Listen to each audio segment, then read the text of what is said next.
Africains,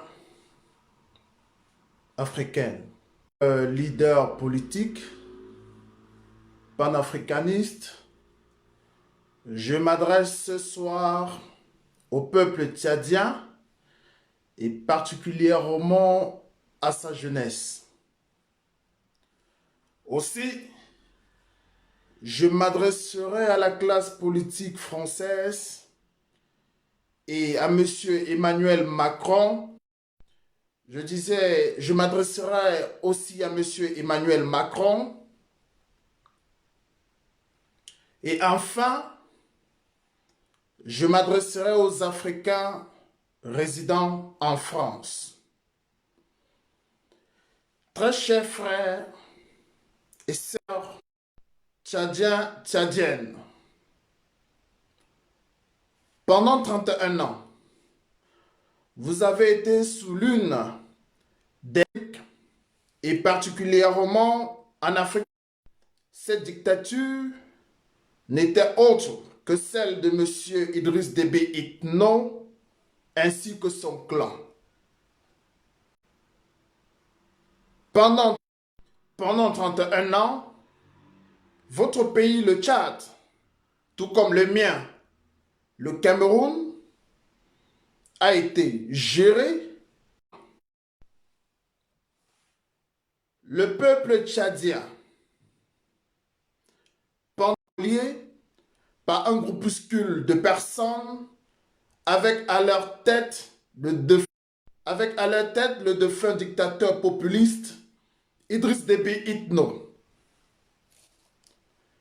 Le Tchad n'a pas de route. Les Tchadiens n'ont pas d'hôpitaux, pas d'électricité et pour pouvoir vivre un quotidien paisible. Mais le dictateur Idriss Déby Itno avait su faire de son pouvoir un allié incontestable de la communauté internationale contre le terrorisme, dans la lutte contre le terrorisme et le grand banditisme. Ce faisant, M. Idriss Déby Itno s'est ainsi passé pour un élément essentiel dans la lutte contre le terrorisme dans la sous-région Sahel. Mais nous devons rappeler, comme on le dit, nul n'est indispensable dans cette vie. Alors, n'était non plus indispensable.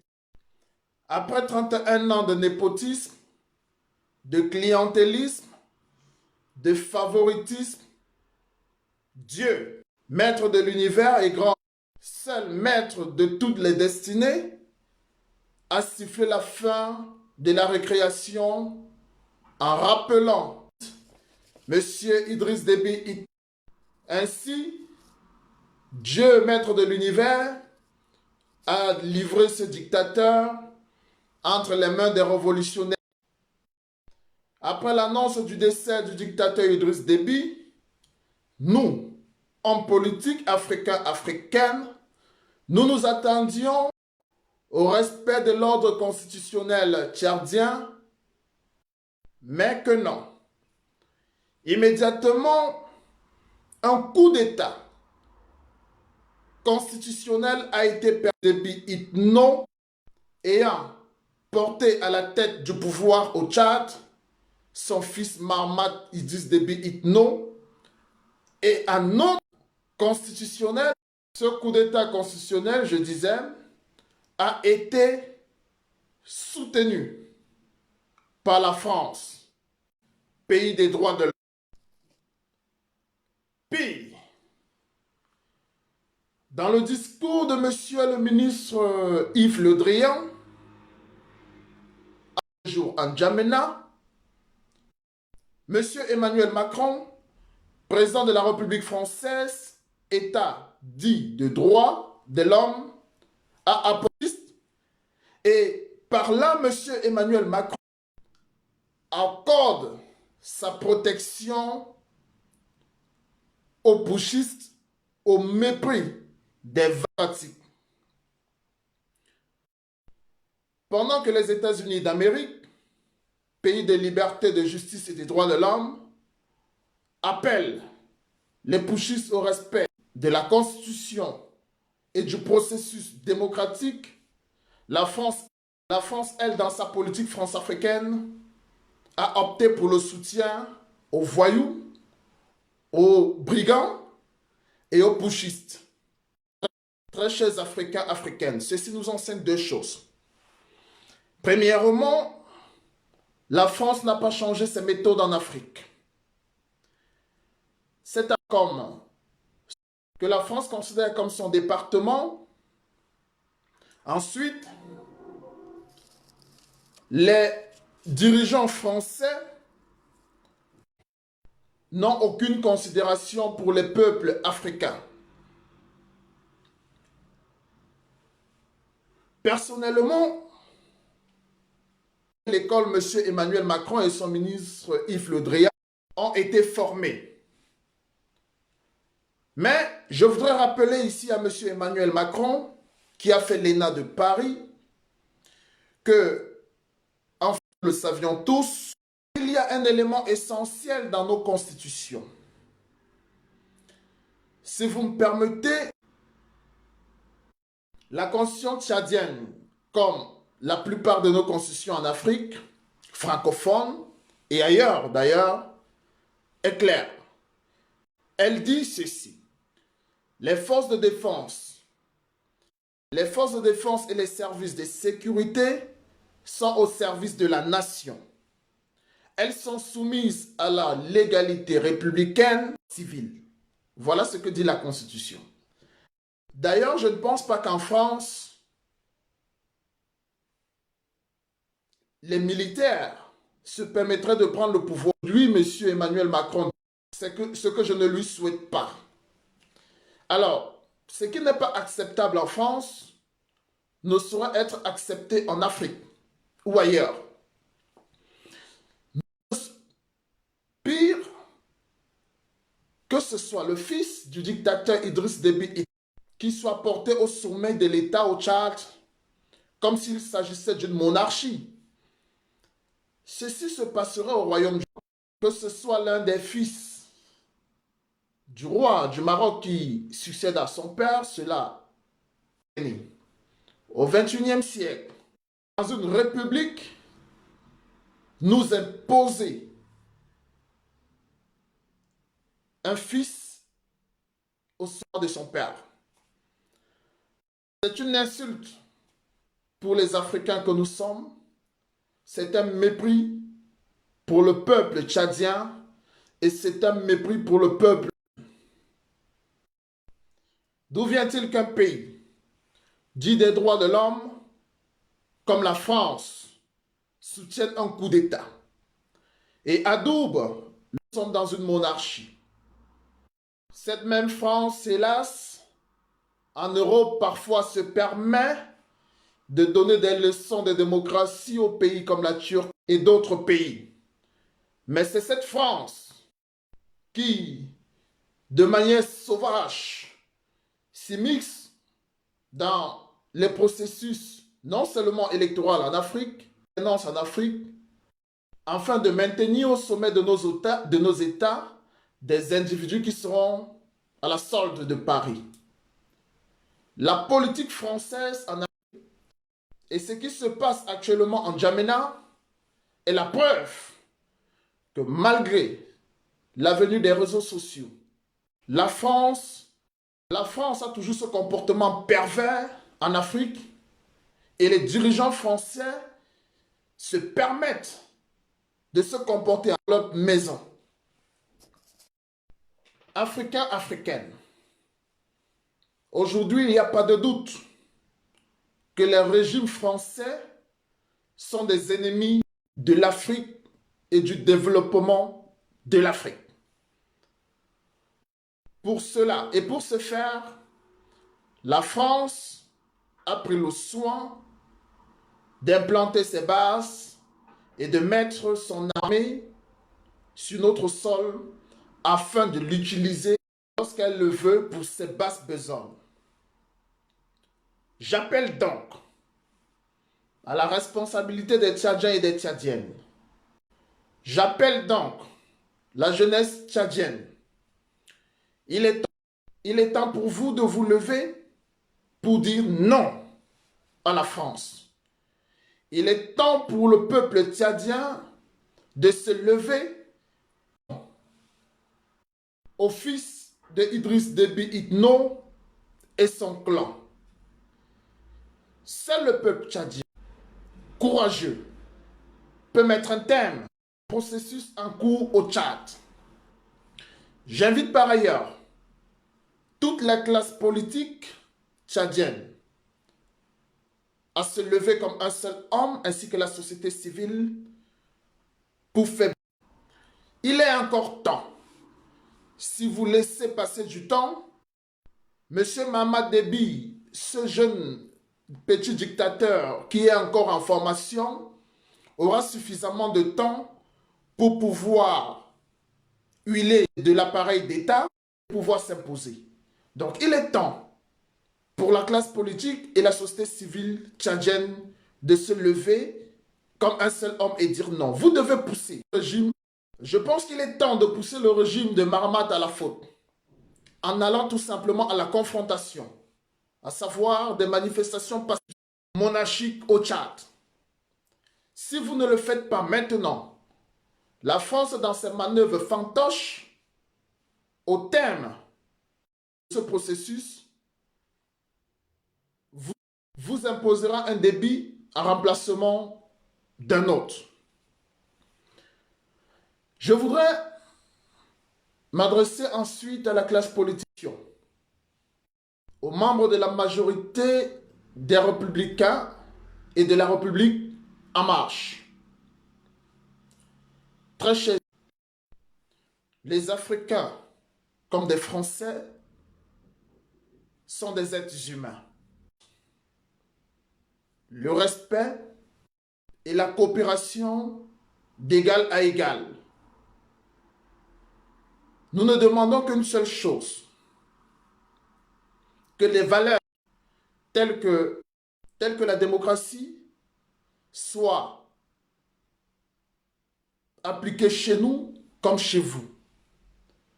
Nous vous demandons donc de faire pression sur le régime de M. Emmanuel Macron afin que le régime de M. Emmanuel Macron puisse respecter les peuples africains et puisse respecter les institutions africaines. Ce n'est pas la France. À partir du moment où M. Emmanuel Macron engage la République française dans un pays, toute la France est engagée dans l'action de M. Emmanuel Macron et son gouvernement. Et il est grave, au XXIe siècle, que la France, à travers un président immature, soit engagée pour soutenir un coup d'État constitutionnel dans un État souverain. Le Tchad, comme la France, a des institutions. Et le minimum que la France puisse faire était de demander à l'armée de respecter la Constitution en permettant que les institutions puissent continuer à fonctionner. Le président du Sénat ou de l'Assemblée nationale tchadienne étant le successeur constitutionnel, avait pour obligation de réunir la société civile, les belligérants, autour d'une table et organiser une transition qui devait s'achever par des élections démocratiques au Tchad. À défaut de cela, M. Emmanuel Macron a engagé votre pays, la France, dans une procédure de monarchisation du Tchad et dans un coup d'État. Aujourd'hui, la France est complice d'un coup d'État au Tchad. Et nous ne devons pas faire comme si cela était normal. Parce que cette France engagée en Europe sur plusieurs fronts, cette France qui, au niveau de la communauté internationale, veut se passer comme une nation propre, qui donne des leçons, est aujourd'hui celle-là qui soutient des dictateurs, non seulement en Afrique et ailleurs, mais aujourd'hui est directement impliquée dans des coups d'État institutionnels. Ceci ternit l'image de la France. Ceci ne rend pas la France crédible au niveau de l'international. Et chaque Français sera comptable de l'acte que le gouvernement français pose à l'intérieur comme à l'extérieur des frontières de la France. C'est pourquoi nous appelons toute la classe politique française à interpeller M. Emmanuel Macron, le gouvernement de M. Emmanuel Macron, qui ne peut trouver aucun justificatif pour apporter son soutien à un coup d'État constitutionnel dans un pays souverain. M. Emmanuel Macron et son gouvernement ne peuvent apporter aucune explication sur ce soutien au fils de M. Idriss Déby Itno, militaire qui a posé un coup d'État constitutionnel au Tchad. Nous, jeunesse africaine, nous ne sommes pas dans une rupture avec l'Europe, encore moins avec la France, mais nous sommes, comme je le disais plus tôt, désormais tournés vers une collaboration d'égal à égal. Il est temps que la France puisse s'adresser aux Africains avec respect. Il est temps que le gouvernement français, que les régimes français qui viendront puissent s'adresser aux Africains avec respect et qu'ils comprennent que les valeurs qui vous sont chères, à savoir la justice, les libertés, les droits de l'homme, la démocratie, que ces valeurs aussi nous tiennent à cœur. Que nos peuples aspirent aux mêmes valeurs. Et si les droits de l'homme sont universels, les Africains sont effectivement des humains, comme les autres.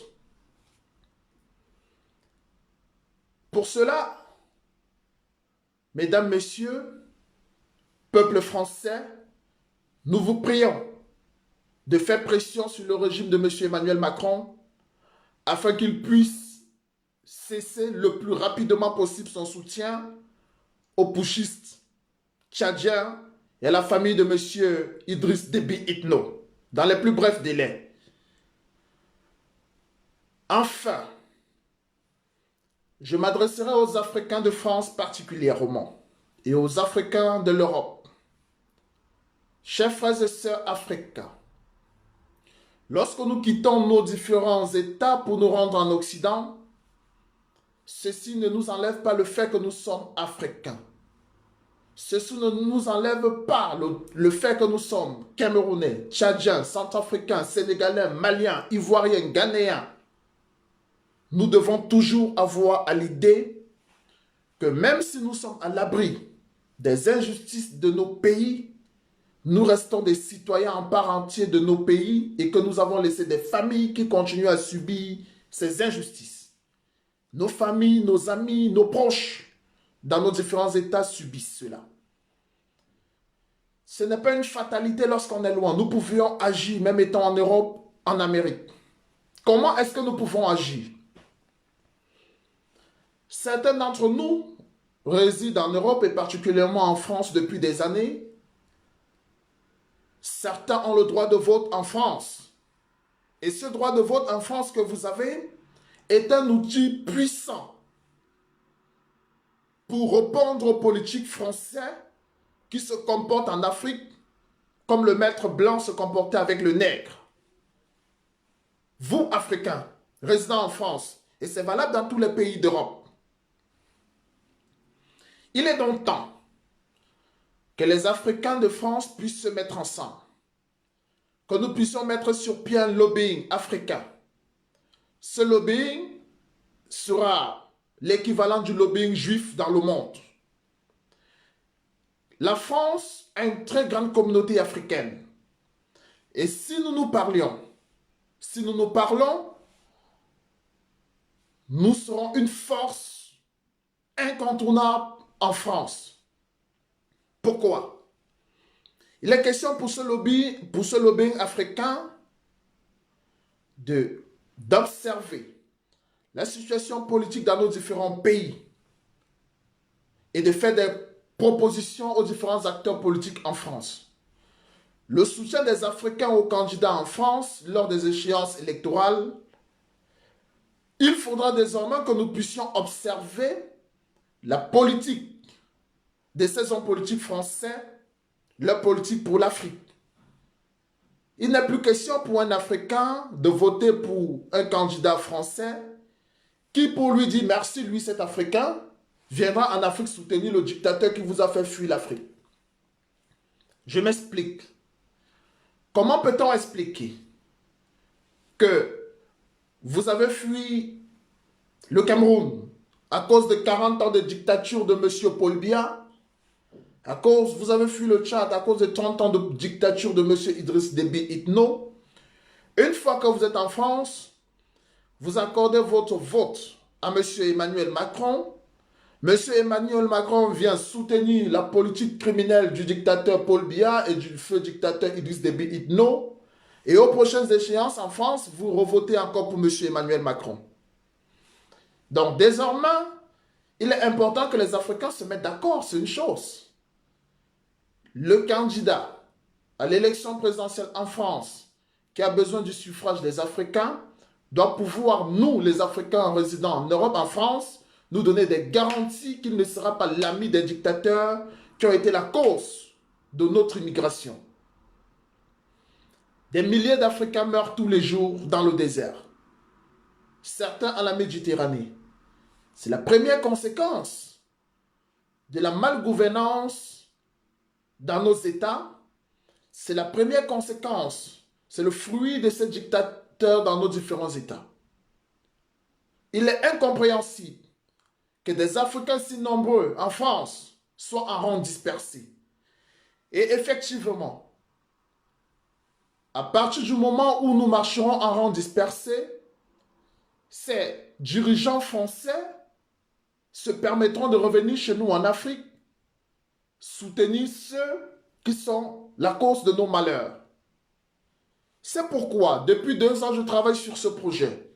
Le projet de faire en sorte, parce que la France est le centre de soutien des dictateurs de l'Afrique francophone.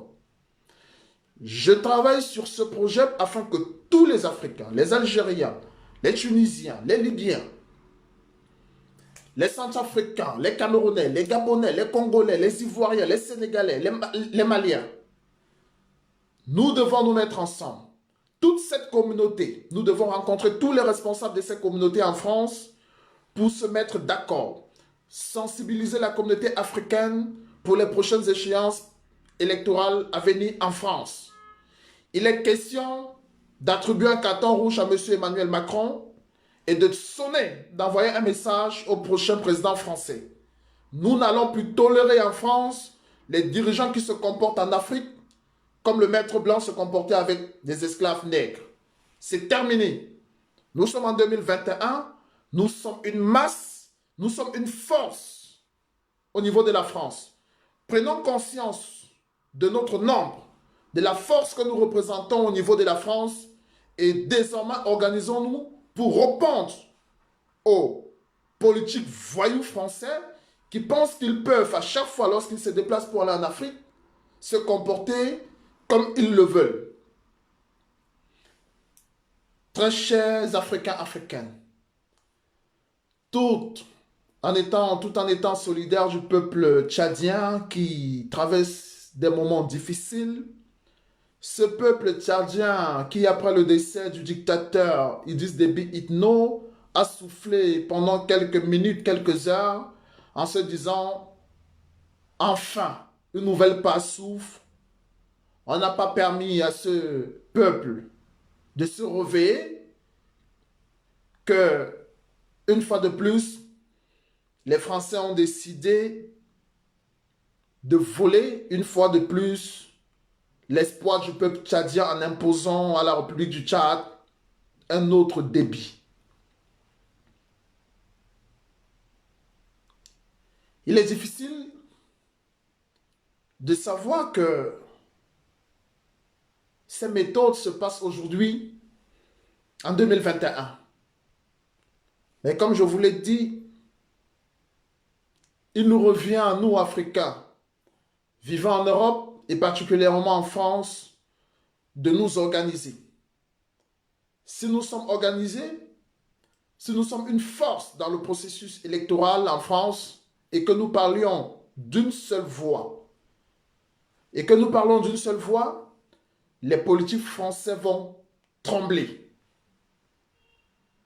Lorsqu'un politique français saura que les Africains parlent d'une seule voix au niveau de la France, désormais, les décisions ne se prendront plus en Afrique avec les dirigeants dictateurs, mais un chef d'État français, avant de prendre une décision en Afrique, il va réunir d'abord la diaspora africaine. Nous devons pouvoir inverser les choses. C'est-à-dire que, au lieu que M. Emmanuel Macron aille le torse bombé à Djamena, à Yaoundé, à Bamako ou à Dakar au Sénégal, déjà qu'à Dakar, les Sénégalais ne permettent pas n'importe quoi chez eux. Ce n'est que dans des pays, dans d'autres pays de la sous-région, là surtout en Afrique centrale, que la France se permet d'arriver à un torse bombé. Au lieu qu'il aille là-bas, monter la poitrine, désormais, les dirigeants français viendront humblement devant la diaspora africaine de France pour demander ce que nous voulions pour nos États.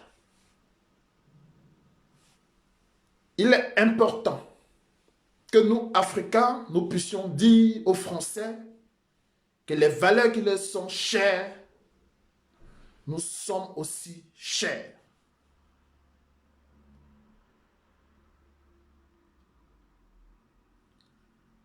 Sur ce, je vais mettre un thème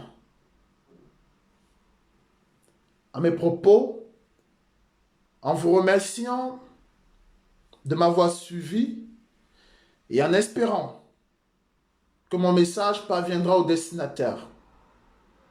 Que Dieu Tout-Puissant bénisse le peuple tchadien et le peuple africain en général. Je nous invite à croire au lendemain meilleur. En chaque Africain, en chaque Africaine réside un potentiel énorme. Nous sommes les Juifs de cette planète. Il nous revient tout simplement de prendre conscience et de ne plus avancer en rang dispersé. Regardez un tout petit peu. Lorsque les buffles sont rassemblés, le lion ne peut pas attaquer. Mais lorsque vous êtes dispersés, effectivement, il choisit les proies les plus faciles et il fonce. Et c'est quoi quelles sont les proies les plus faciles pour ce lion? Les pays stables, forts, qui sont en train de mettre sur pied une stabilité, comme le Ghana, ne sont pas facilement attaqués. Les pays comme le Maroc ne sont pas attaqués. Les pays comme le Rwanda ne sont pas attaqués parce que ce sont des buffles qui ont atteint une certaine maturité, une certaine férocité. Mais ceux qui sont faibles, qui ont des institutions faibles, comme le Cameroun, comme la Côte d'Ivoire, comme le Tchad, comme la Centrafrique, c'est ceux-là qui sont attaqués. Alors, il est important pour nous, les citoyens de ce pays qui sont en France, de nous mettre ensemble et d'affronter les leaders politiques français en groupe. Si nous sommes réunis, nous allons faire fléchir les hommes politiques en France. Je vous remercie.